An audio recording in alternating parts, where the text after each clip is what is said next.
So the challenge here is I have a new segment that we want to do. So we have a new quick service restaurant segment that we want to do, and also want to disable or remove two of them. I want to remove bakery and cafe and casual dining from the forecast. Now, so how can we do that? So let's switch back over to PowerTable. So here I have my segment table. And so what I've done is I've already added a new segment in here. So the new segment that we want to forecast against is already in here. But you notice it's not over here, right? So the new segment doesn't show up because this only shows historical data. And then my two segments, bakery and cafe and casual dining, that I don't want to show up, I don't have any way to turn them off.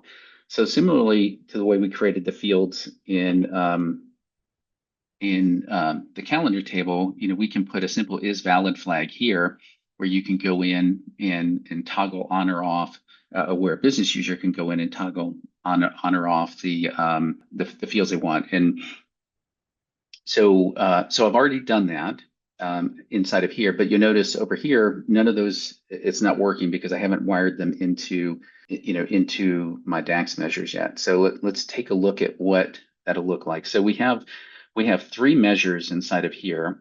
We have this show all segment. So this is just a simple count rows of the dim segment. So this, if the segment is in the filter context, then it's always going to have a value there, right? So that can help us force the new segment into there, but it won't hide the existing segment.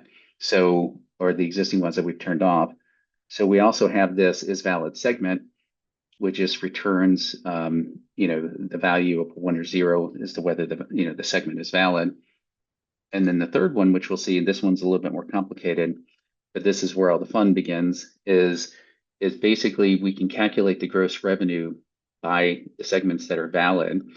But so basically what we want is we want a single measure that will return the actual revenue or 0 if there's no revenue for all segments that are valid, or return blank if the segment's not valid, right? So we get the gross revenue here filtered by segment, and then in the return we do a little check to make sure that it's valid, because if it's not valid, then the gross revenue, we want it to return blank.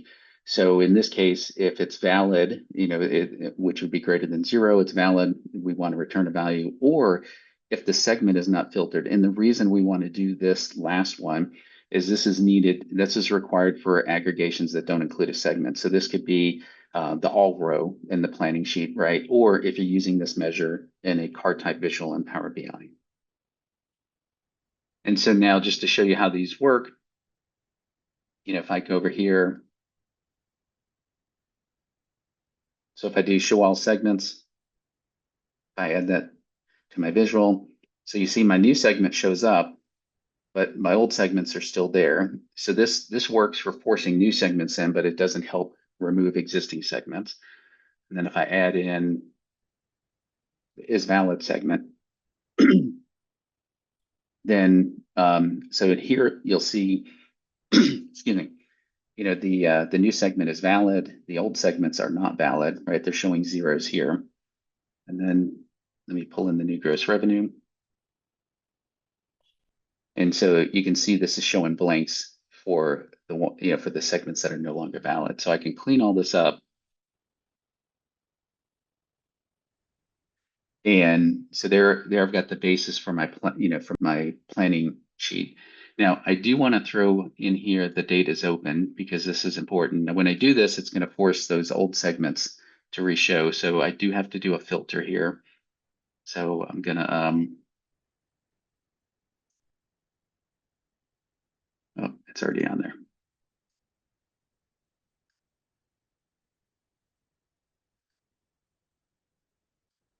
So here I have the basis for my planning sheets, and now I can start adding the inputs into here. So I'm going to go in and create my forecasting column.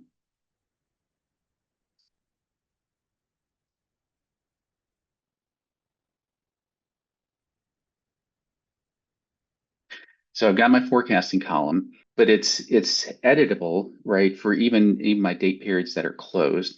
Now, I just want to point out before I go into this next one that we do have capability built into here, to allow you to automatically open or automatically close period or to set periods as closed and to disable the input controls for those. And you can find that under the modeling area. So if you are doing, if you are adding your forecast model from here, you do have the ability to come in and define open and closed periods.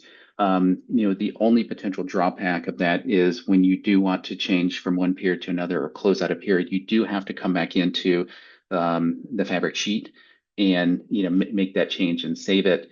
So it's as opposed to it coming directly from the data. So what we can do is we can actually go back into the measure itself. And down here at the bottom, there's this allow input. And if I change this to based on a formula, I can say where date is open. And let me zoom in on this. So I can say where date is open equals 1, right? And I can update it. And so now I've got my, the periods that aren't open, they show as closed and I can't do anything with them. And the periods that are open are editable. So I don't need to show this date is open anymore. End users don't need to see this, so I can just hide it. And so there I have a fully functioning forecasting grid for segments. And I've got my new segment in here and the old segments are gone.